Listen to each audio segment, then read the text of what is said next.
اليوم بإذن الله سبحانه وتعالى الكلام هيكون عن مسألة مما عمت به البلوى في هذا الزمان. هو من أكثر ما شدد عليه رسول الله صلى الله عليه وسلم وما كان يغرسه في نفوس الصحابة.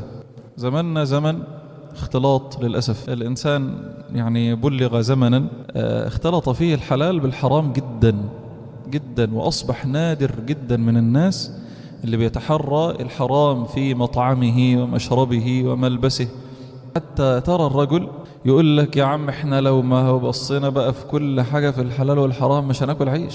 ياه، تسمعها كتير، تقول له يا عم الله يبارك لك الحاجة الفلانية حرام، مش بقول لك فيها شبهة، وإن كان حتى فيها شبهة فالمفترض منك كواحد يحب الله ورسوله إنك تتركها. لكن هو لا، ما يقول لك يا عم ماشي لو قعدنا نبص كده للحلال والحرام مش هنشتغل. فإحنا النهاردة بنتكلم عن منزلة في الدين اسمها منزلة الورع. منزلة الورع من أعلى منازل الإسلام، من أعلى مراتب الدين. قال النبي صلى الله عليه وسلم لأبي هريرة: يا أبا هريرة كن ورعا تكن أعبد الناس. وروي عنه صلى الله عليه وسلم يعني رواه يعني مرفوعا بعض أهل العلم، وقال بعض الناس أنه موقوف على عائشة رضي الله عنها، قول النبي صلى الله عليه وسلم: خير دينكم الورع. وقالت عائشة نفسها رضي الله عنها: إنكم تتركون أفضل العبادة هي الورع. الورع ده منزلة في الدين عظيمة لا يبلغها أحد ويحرص عليها أحد ويتحراها أحد إلا ويبلغ منازل في الدين لا يبلغها غيره ممن لا يتورع. ولذلك إبراهيم بن أدهم كان كثيرا ما يقول: ما أدرك من أدرك إلا لما عقل ما يدخله في جوفه. يعني يكون مركز مع كل لقمة بتدخل بقه، مع كل شربة ماء بيدخلها فمه، يكون مركز ده إيه؟ ده من حلال ولا من حرام ولا من شبهة، ولا أنا ما بركزش؟ زي ما النبي عليه الصلاة والسلام قال: سيأتي على الناس زمان لا يبالي الرجل مما أكل أم من حرام. مش مهم، هو احنا لو ركزنا مش هناكل عيش. شوف كيف يدخل الشيطان على بني آدم. احنا لو ركزنا مش هناكل عيش، سبحان الله. وهل جعل الله عز وجل رزقه في معصيته؟ وهل جعل الله عز وجل طعام الناس وشرابهم في عصيانه سبحانه وتعالى؟ قال النبي صلى الله عليه وسلم: إن روح القدس نفث في روعي. والروع هو القلب خلاف الروع. الروع اللي هو ايه؟ ايوه الخوف. ايه الدليل؟ فلما ذهب عن إبراهيم الروع وجاءته البشرى. فلما ذهب عن إبراهيم الروع يعني الخوف. أما الروع هنا معناها القلب. إن روح القدس وهو جبريل عليه الصلاة والسلام نفث في روعي، يعني ألقى في قلبي أن نفسا لن تموت حتى تستكمل رزقها وأجلها، فاتقوا الله وأجملوا في الطلب. يعني أجملوا يعني اجمع سبل طلب الرزق الحلال، اسلك الطريق ده والطريق ده والطريق ده، وسعة ما تقفش وكد. وأجملوا في الطلب ولا يحملن أحدكم استبطاء الرزق على أن يطلبه بمعصية الله، فإنما عند الله لا ينال إلا بطاعته.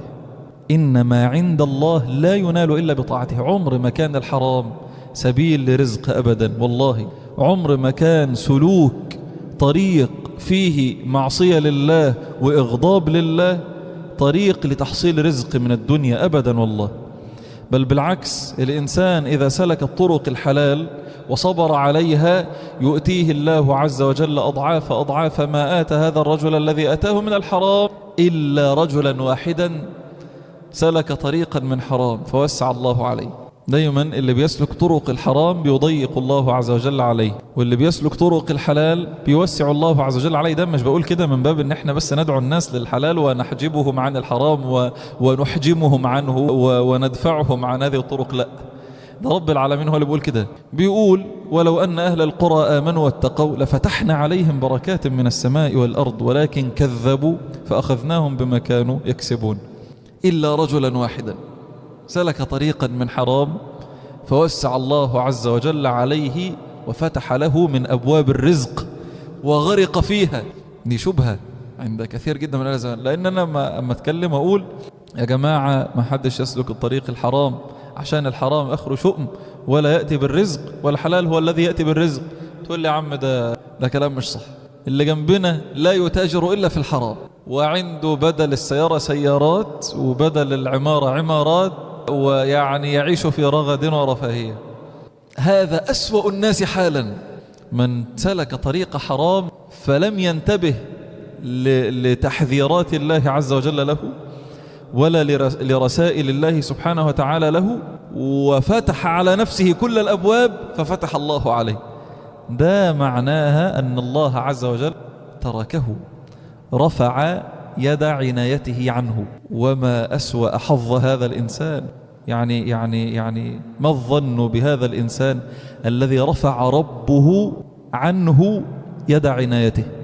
قال الله عز وجل: فلما نسوا ما ذكروا به فتحنا عليهم أبواب كل شيء.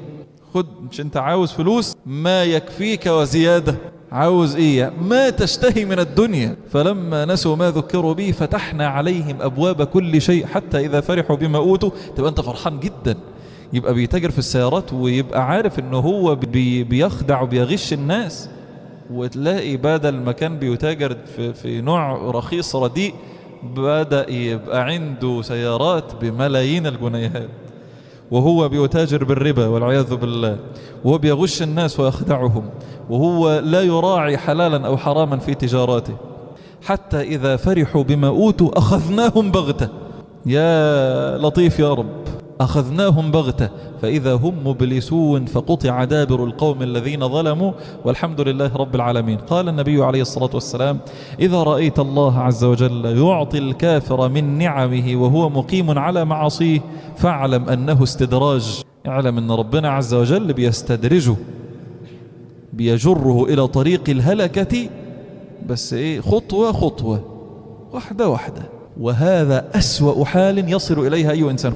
أخوانا والله العظيم نحن أضعف ما نكون، نحن لا نطيق صبرا أمام الفتن أبدا. وانت لست أقوى من صحابة النبي عليه الصلاة والسلام الذين كانوا أبعد ما يكونون عن هذه الأمور. ومن وقع في الشبهات وقع في الحرام. بعدين بقى المثل ده جميل، قال النبي عليه الصلاة والسلام: كالراعي يرعى حول الحمى يوشك أن يرتع فيه. فيلا جميلة وطالع منها نبت كده فيه ثمار وأوراق بس متدلية برا برا هذا البناء أو هذا السكن أو هذا الحمى.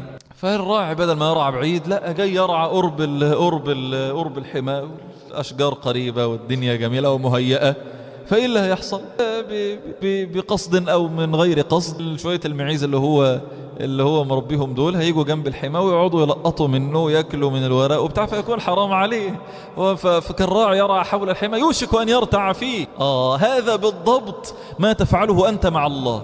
وضع الله عز وجل لك أمورا محرمة وقال لك مش لا تفعلها، قال لك لا تقربها، اوعى تقرب، وانت مصمم انك تيجي كده حواليها، طب تمشي جنبها، طب تشوف شكلها من بره.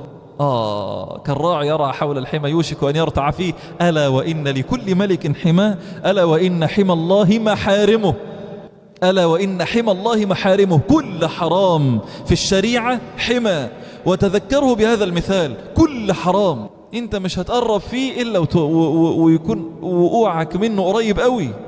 ولذلك ابن الجوزي قال: اعلم أن أعظم الفتن مقاربة الفتنة.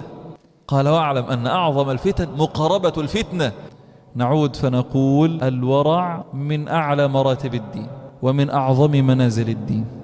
تخيل، يعني أنا أقول لك أنت بينك وبين أن يكون في يديك الآن 100,000 جنيه أو أكثر بإنك تقول كلمة بس على خلاف الحقيقة، كلمة واحدة بس، يعني الكلام كله منمق وتمام، لكن كلمة واحدة بس في وسط كلام كثير أنت قلت وحتى تتم لك هذه الصفقة قلت كلمة بس كده مختلفة، هذه الكلمة زادت لك ربحك ونمته هنا بقى يتبين الورع. عشان تعرف الأمر مش سهل، أن الله عز وجل لما أمر به المؤمنين كما أمر به المرسلين، دي عبادة الأنبياء، إنك تتحرى الحلال حتى ولو سيكون ذلك على خسارتك.